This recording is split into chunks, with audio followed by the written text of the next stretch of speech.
아하스 왕은 남유다 왕으로 제12대 왕입니다. 이 남유다는 20명의 왕이 있었는데 그 중에 이 아하스는 12대 왕으로 아버지가 요담이고 아들이 히스기야입니다. 우리가 잘 아는 히스기야 왕입니다. 그래서 이 12대 왕으로 이제 20살 때에 왕위에 등극을 하게 됩니다. 여러분들 20살이란 자녀를 가진 분들 계시죠? 20살 때 왕이 돼서 4년 동안은 이제 아버지인 요담과 함께 나라를 다스렸고, 그리고 그 후에 12년 동안은 그의 아들 히스기야와 함께 그 남유다를 다스렸습니다. 이 아하스 왕은 이 성경에 보면은 하나님의 말씀을 무시한 그런 왕으로 기록되고 있습니다. 그리고 이 아하스는 하나님을 의지하기보다는 외세의 힘에 의지해서 나라를 다스리려고 했던 그런 왕이었습니다. 그로 인해서 하나님을 멀리 떠나고, 그리고 많은 우상을 그 땅에 들여옴으로 인해서 하나님으로부터 많은 미움을 받은 그런 왕으로 기록되고 있습니다.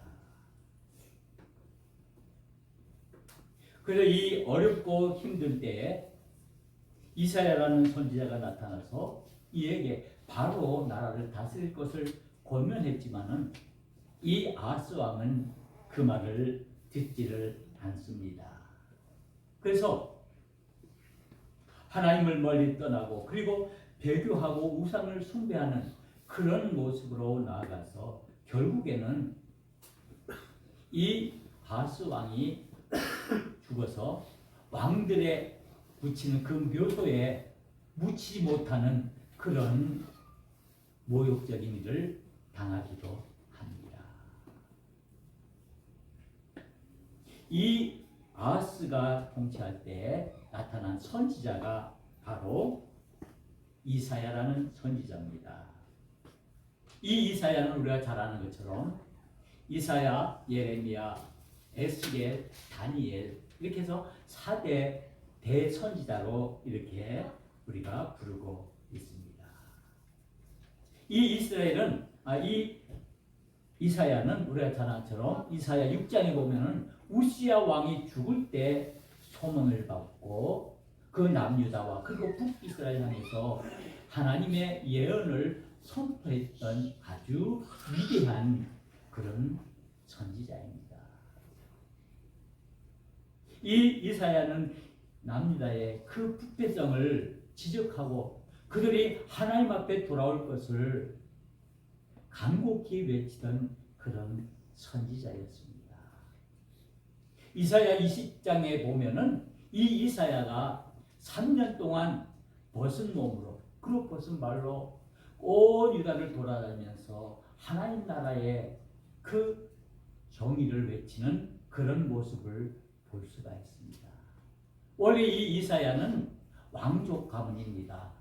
왕의 가문에 태어난 아주 귀한 그런 사람인데, 이제 하나님으로부터 소명을 받고 그 하나님 나라의 그 말씀을 예언을 선포하는 가운데 3년 동안이나 벌거벗은 몸으로 수치스럽게 많은 사람들 앞에서 이 일을 감당했습니다.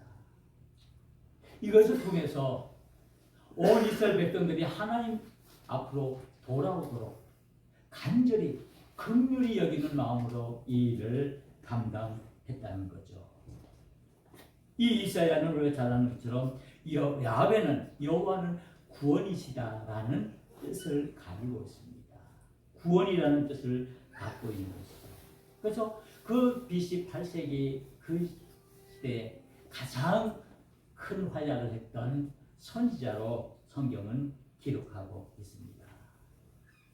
이 이사야 선지자는 이 이스라엘 백성들이 하나님 앞에 범죄함으로 인해서 이스라엘 백성들이 멸망할 것을 예언하고, 그러면서 그 모든 것들을 회개하고 하나님 앞으로 돌아올 것, 즉 회복을 외치던 그런 선지자였습니다.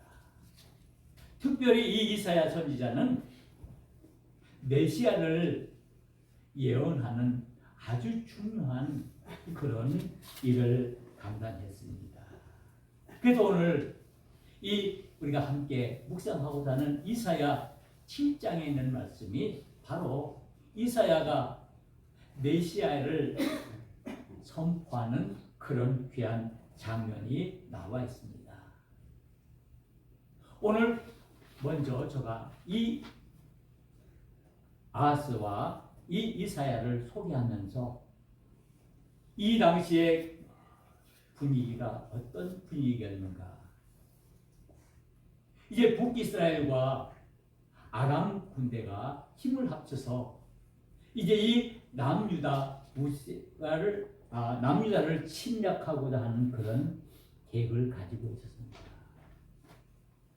그래서 이것을 피하기 위해서 이 아하스 왕은 이제 아수르와 손을 잡고 이 일을 하는데, 결국에는 이 아하스로부터 인해서 이 아하스 왕은 큰 어려움에 겹치게 되고, 그래서 아수르의 그 공격을 받게 됩니다. 이 아하스 왕은 이사야의 말을 듣지 않으려 함으로 인해서 그 전쟁에서 그의 군대가 20만이나 되는 군대가 하룻밤 사이에 몰살당하는 그런 어려움을 겪기도 하고, 20만이나 되는 많은 포로로 잡혀가는 그런 어려운 일들을 당하게 됩니다. 이 당시 이 남유다의 상황은 정말 불안하고 너무나 절망적인 그런 상황이었습니다. 모든 백성들이 이제 우리가 더 살아갈 희망이 없는 그런 절망적인 가운데서 살아가는 그런 가운데서 이 이사야 선지자가 나타나서 이 이스라엘 백성들에게 하나님의 예언을 선포하는 것입니다. 바로 하나님의 말씀을 선포하는 것인데, 그 중에 가장 중요한 말씀이 오늘 이사야 7장 11절에 보면은 한 징조를 이 이스라엘에게 보여주고 있습니다. 그 징조가 구체적으로 14절에 보면은 그러므로 주께서 친히 징조를 너에게 주실 것이라. 보라, 처녀가 잉태하여 아들을 낳을 것이요 그의 이름을 임마누엘이라 하리라.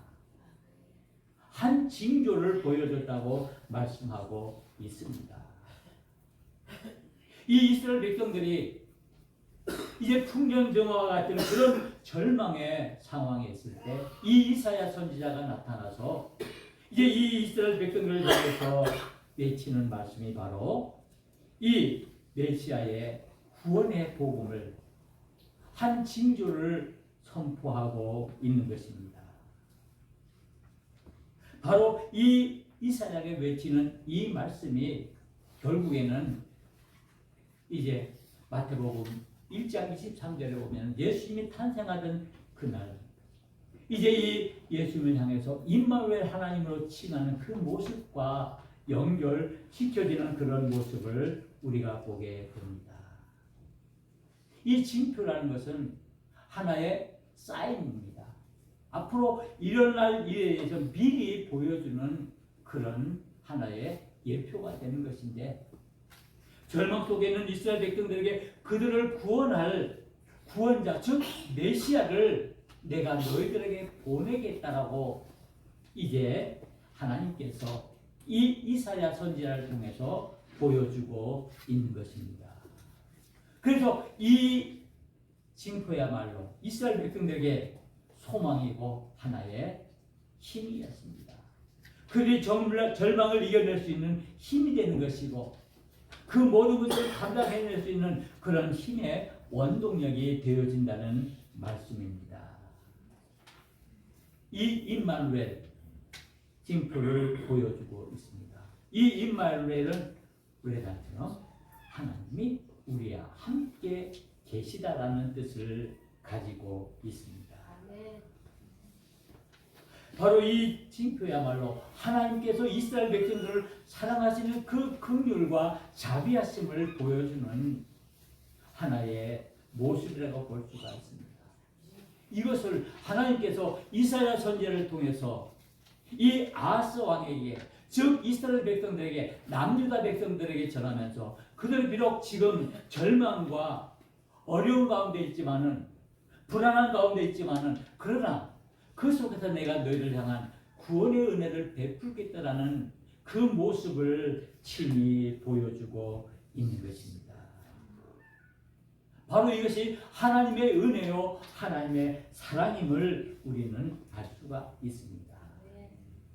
이 임마누엘 징표가 우리를 구원하는, 온 인류를 구원하는 하나님의 사랑과 자비로 나타나, 즉 예수 그리스도가 이 땅에 옴으로 말미암아 우리가 구원함을 받는 하나님의 은혜 안에 거하게 되는 것입니다.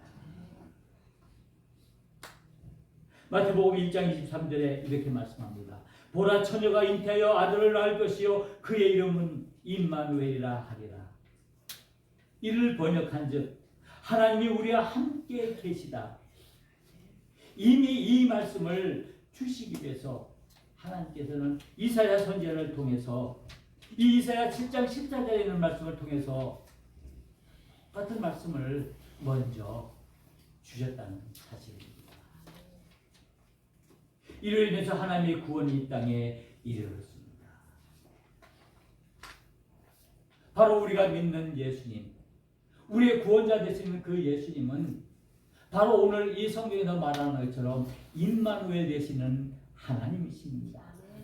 우리와 함께 하시는 하나님이십니다. 우리를 구원하시기 위해서, 죄인된 우리들을 구원하시기 위해서 하나님께서 친히 자신의 모든 것을 버리시고 인간의 몸을 입으시고 성육신하신 하나님으로 우리 속으로 들어오셨습니다. 그래서 우리와 함께 하신다고 말씀하고 있습니다. 우리에게 오신 이 예수님은 우리의 왕 되신 하나님이십니다. 우리를 다스리시고 우리를 통치하시기 위해서 이 땅에 오신 하나님이십니다. 바로 그 예수님이 오늘 임마누엘 하나님으로 우리 속에 온다라는 말씀입니다. 그래서 이 임마누엘을 기다리는, 이 메시아를 기다리는 이스라엘 백성들의 모습을 오늘 성경은 말씀하고 있습니다. 성경은 어쩌면은 기다림의 책이라고 할 수가 있습니다. 성경에 많은 사람들이, 믿음의 사람들이 등장하는데 그 사람들의 공통적인 공통점은 기다림의 사람이었다는 것입니다. 그런 의미에서 우리가 본다면 우리의 믿음은 기다림이라고 할 수가 있습니다. 우리의 삶이 비록 절망과 불안과 공포의 삶이었지만, 그러나 그 속에서 우리 앞에 놓여진 하나님의 약속이 우리 앞에 있기에 그 약속을 바라보면서 그 약속을 기다리는 믿음의 사람들이라는 것입니다. 그리고 그 하나님의 약속이 우리를 구원하여 준다는 사실을 우리에게 말씀하여 주고 있는 것입니다. 그래서 이 성경의 많은 인물들이 하나님의 약속을 기다리고 그 약속이 이루어지기를 간절히 바라는 모습을 우리에게 보여주고 있습니다. 바로 이 하나님의 약속이야말로 우리에게 희망의 메시지가 되는 것입니다. 우리의 대표적인 예로 예레미야 선지자가 이 이스라엘 백성들에게 이 기다림의 약속을 줍니다. 예루살렘의 멸망과 바벨론 포로를 앞두고 절망 가운데 있는 이 이스라엘 백성들에게 이 예레미야 선지자는 그들에게 희망과 구원의 소식을, 구원의 메시지를 전했습니다.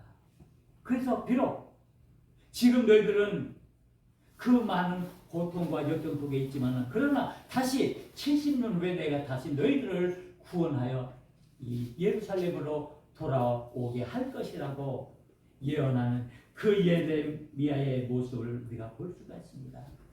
그래서 이스라엘 백성들은 그 바벨론의 그 고통 속에서도, 그 바벨론의 그 포로 생활 속에서도 하나님의 약속을 믿고 기다렸기에, 그리고 결국에는 그들이 하나님의 은혜로, 하나님의 자비와 긍휼로 예루살렘으로 돌아와 하나님께 제단을 쌓는 모습을 우리는 보게 됩니다.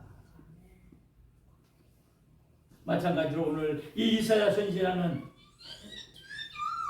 많은 외세들의 침입으로 인해서, 그리고 많은 우상들을 숭배함으로 인해서 하나님을 떠난 그들의 삶 속에 하나님께서 다시 그들을 위해서 메시아를, 구원자를 보내줄 것을 약속하는 그 약속을 믿으면서 그들의 기다림의 삶을 소망으로 기다렸기에 그들이 이제 구원의 은혜를 체험하는 모습을 우리가 볼 수 있습니다. 이와 같이 믿음의 사람은 기다림의 사람들입니다. 우리가 더 넓은 의미에서 본다면 우리 인간은 또한 기다림의 존재라고 할 수가 있습니다. 무엇인가를 끊임없이 기다리고 삽니다. 우리 인간들의 불완전하기에, 우리의 삶이 불완전하기에 우리는 무엇인가 우리의 삶에 이루어지기를 간절히 바라면서 우리는 희망 가운데, 소망 가운데 살아가는 것이 우리의 인간들의 모습입니다. 그러기에 우리에게 필요한 것은 오래 참고 기다리는, 견뎌내는 인내가 필요한 사실입니다. 그런 의미에서 본다면 우리의 믿음의 사람들은 끝까지 우리에게 주어진 믿음의 삶을 통해서 그 하나님이 우리에게 약속하신 그 약속을 이루기까지 끝까지 기다리고 참아내는 믿음의 삶을 살아가야 한다는 것입니다. 그러기에 우리는 결코 조급하거나 초조해서는 안 됩니다. 우리 믿음의 사람들은 하나님이 우리와 함께 하시기에 우리는 끝까지 그 하나님의 약속을 기다릴 수가 있는 것입니다. 왜 오늘 이 이사야 선지자를 통해서 그 징조를, 그 징표를 보여주심으로 인해서 우리와 함께 하신다는 그 하나님의 약속을 주신 것처럼 우리와 함께 하시는 그 하나님이 우리와 함께 하시기 때문입니다. 그 하나님이 우리의 하나님이 되어주시기 때문입니다. 그 임마누엘 징조가 우리의 하나님이 되어주시기 때문에 우리는 우리에게 주어지는 모든 어려운 시련과 환난들을 우리가 능히 이겨내며 그것들을 극복할 수 있는 힘을 갖게 되는 것입니다. 그러게 우리는 인내함으로 우리의 믿음을 온전히 지켜나가야 합니다. 그래 우리 그리스도인들은 오직 하나님의 약속을 믿고 우리에게 주어진 모든 일들을 감당하는 믿음의 사람들이며 인내의 사람들입니다.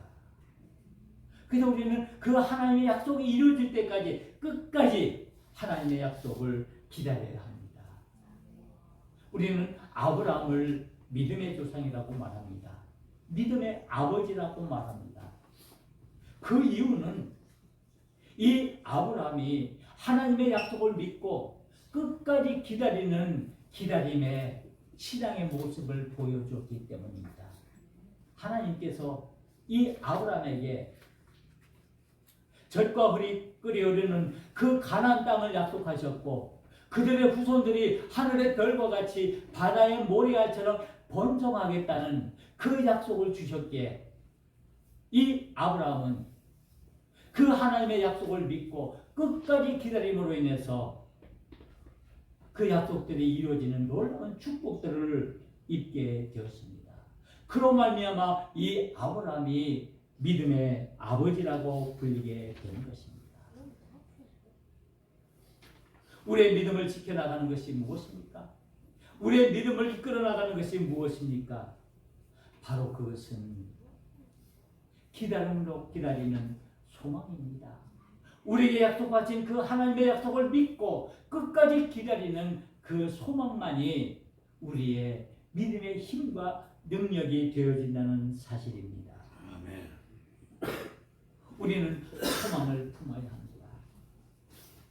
우리의 삶이 어렵고 우리가 환난 속에 있고 우리가 고통 속에 있다 할지라도 우리는 하나님의 자녀로 택함을 받은 하나님의 사람들에게, 우리는 하나님께로부터 약속을 받은 믿음의 사람들에게 우리는 끝까지 이 약속을 믿고 우리는 소망 가운데서 이것들을 바라보아야 한다는 말씀입니다. 그럴 때 우리는 우리의 삶 속에서 우리 하나님께서 우리에게 약속하신 그 약속들을 이뤄나가시고 우리를 통해서 하나님의 뜻과 하나님의 역사를 이루어나간다는 사실입니다. 하나님께서는 저와 여러분들을 하나님의 자녀로 삼으셨습니다. 그리고 하나님께서는 저와 여러분들을 통해서 온전히 하나님의 뜻을 이루시기를 원하십니다. 그러기 위해서 하나님께서는 먼저 우리들에게 하나님의 언약과 하나님의 약속을 주셨습니다. 우리는 그 약속을 바라보고 우리는 소망 가운데서 그 약속을 기다려야 합니다. 반드시 하나님께서 이루어주실 것을 믿고 우리는 기다리는 그 속에서 하나님의 뜻을 보아야 합니다. 이스라엘 백성들이 외세의 침몰로 인해서 많은 어려움과 고통 속에 있을 때 그들에게 정말 임마누엘 이 징표를 보여주심으로 말미암아 그 이스라엘 백성들이 그것들을 바라보고 그 모든 것들을 견뎌내고 이겨냈던 것처럼 우리 또한 하나님께서 우리에게 언약의 징표를 주십니다. 우리 모든 인류들을 구원하시기 위해서 우리 하나님께서는 긍휼과 자비하심으로 우리에게 언약의 징표를 보여준다는 사실입니다. 우리에게 사인을 보내주신다는 사실입니다. 그 사인이 무엇입니까? 바로 성육신하신 예수 그리스도이십니다. 그 예수 그리스도야말로 우리에게 약속하신 그 약속의 실체입니다. 우리는 그 약속을 믿고 이 예수 그리스도와 함께 우리의 믿음을 지켜나가는 것이 우리가 하나님으로부터 은혜를 입을 수 있는 하나님의 뜻이라는 것을 기억해야 합니다. 우리는 예수 그리스도를 나의 구주로 고백하는 믿음의 사람들입니다.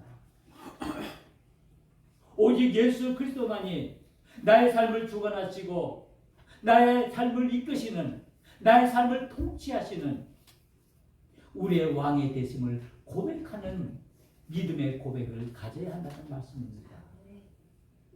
우리는 이 시간 우리에게 보여주신 그 하나님의 그 징표 안에서 그 징표 앞에서 우리의 믿음을 고백해야 합니다. 바로 예수 그리스도야말로 나의 삶에 모든 것이 되시고 이 예수 그리스도야말로 나의 구주가 되어준다는 이 사실, 나의 소망과 나의 힘이 되신다는 이 능력을 고백할 때 우리는 하나님의 은혜를 입을 수가 있게 되는 것입니다. 비록 우리 삶에 많은 고난과 역경과 환난이 있다 할지라도 우리는 결코 그것으로 인해서 낙망하거나 낙심하거나 절망하는 것이 아니다. 그 가운데서 우리의 소망 되시고 우리의 구원의 약속에 계신 그 예수 그리스도만을 바라보면서 우리의 믿음들을 지켜나갈 때 우리는 하나님의 은혜를 입을 수가 있습니다. 우리는 무엇을 기다리고 있습니까? 여러분들은 지금 무엇을 기다리고 있습니까? 아일랜드 극작 사무엘 베게트라는 분이 고도를 기다리며라는 작품을 썼습니다. 이 작품으로 1969년 노벨 문학상을 받았습니다. 이 희극에 보면은 두 사람의 주인공이 한없이 고도라는 것을 기다립니다. 그 고도라는 것이 이 작품상으로 어떤 사람인지 어떤 사물인지는 분명하게 얘기하고 있지 않지만은 그러나 이 두 주인공은 이 고도를 기다리는 그 기다림을 통해서 인간의 그 소외된 삶과 인간의 고독을 얘기를 하고 있습니다. 끝없이 인간은 무엇인가를 기다리는 존재라고 말씀하고 있는 것입니다. 그런 의미에서 오늘 저와 여러분들은 우리의 삶 속에서, 우리의 삶의 여정 속에서 우리는 무엇을 기다리고 있습니까? 우리는 무엇을 희망하고 있습니까? 우리는 그 희망 때문에, 우리는 어쩌면 그 기다림 때문에 우리의 삶을 살아가는지 모릅니다. 만약 그것이 없다면 우리는 살아갈 힘이 없고 살아갈 의욕을 잃게 될 것입니다. 어떤 사람은 명예를 기다립니다. 어떤 사람은 재물을 기다립니다. 어떤 사람은 건강을 기다립니다. 이 세상의 것들을 기다리며 그것들을 소망하면서 살아갑니다. 왜? 그것들이 우리의 삶을 풍요롭게 하기 때문에 그것들을 바라보고 그것들을 기다리면서 소망하면서 살아갑니다.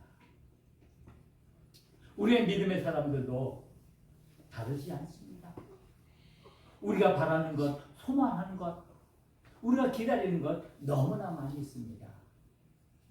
그러나 진정으로 우리 믿음의 사람들이, 하나님의 은혜로 구원함을 받은 구원의 백성들이 무엇을 기다려야 하는가? 우리의 소망이 무엇인가? 라는 뜻입니다. 여러분들의 소망이 무엇입니까? 여러분들의 희망이 무엇입니까? 여러분들은 무엇을 바라보고 무엇이 이루어지기를, 무엇이 우리 앞에 닥치기를 기다리면서 살아가고 있습니까? 바로 우리는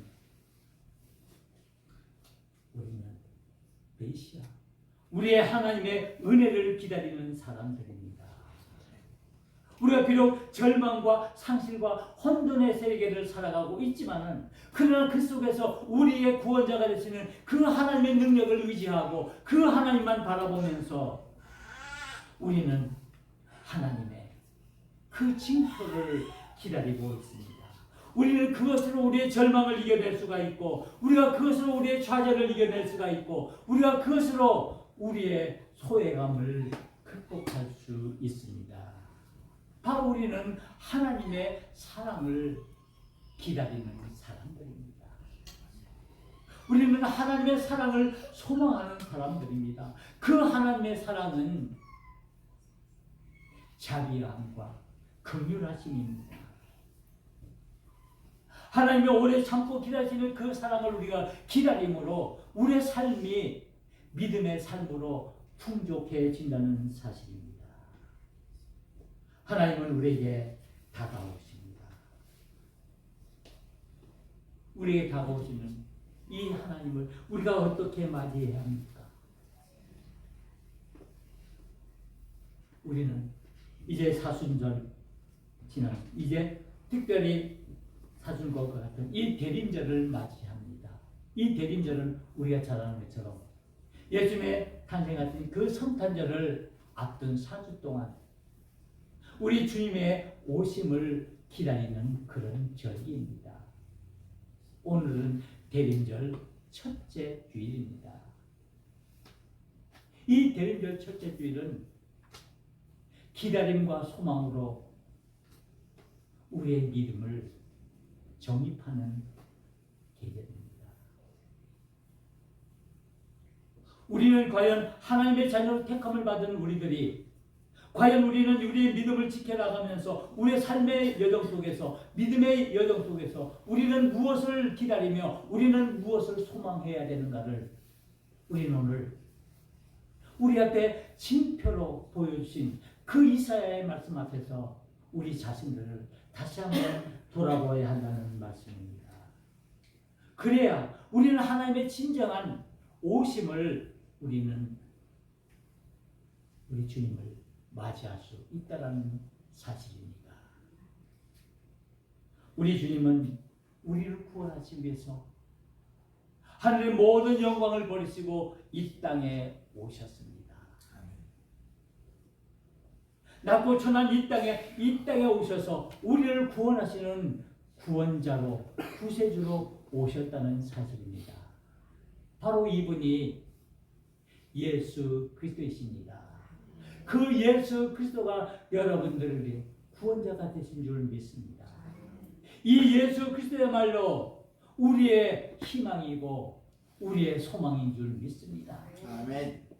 이분과 함께 나갈 때 우리의 삶이 온전한 믿음의 삶이 되어지고 그를 통해서 온전히 하나님의 뜻을 이룰 수가 있게 되는 것입니다. 하나님께서 우리들을 사랑하십니다. 우리들을 사랑해 주셔서 우리들을 위해서 예수 그리스도를 이 땅에 보내주셨습니다. 하나님께서 친히 인간의 몸을 입으시고 하나님께서 스스로 이 땅에 오셨습니다. 그래서 저와 여러분들의 구원자가 되어 주셨습니다. 그분이 십자가에서 죽으심으로 말미암아 우리들이 구원함을 얻었습니다. 이제 하나님의 은혜 안에 거하게 되었습니다. 이제 예수 그리스도야말로 우리의 희망이고 우리의 소망이고 우리의 기다림의 목표입니다. 우리에게 오신 이 예수님, 십자가에서 죽으시면서 우리에게 약속하셨습니다. 우리에게 다시 오시겠다고 약속하셨습니다. 그때는 우리 주님께서는 우리의 재림주로, 우리의 심판주로 이 땅에 오십니다. 우리는 그 주님을 또한 사모하며 기다립니다.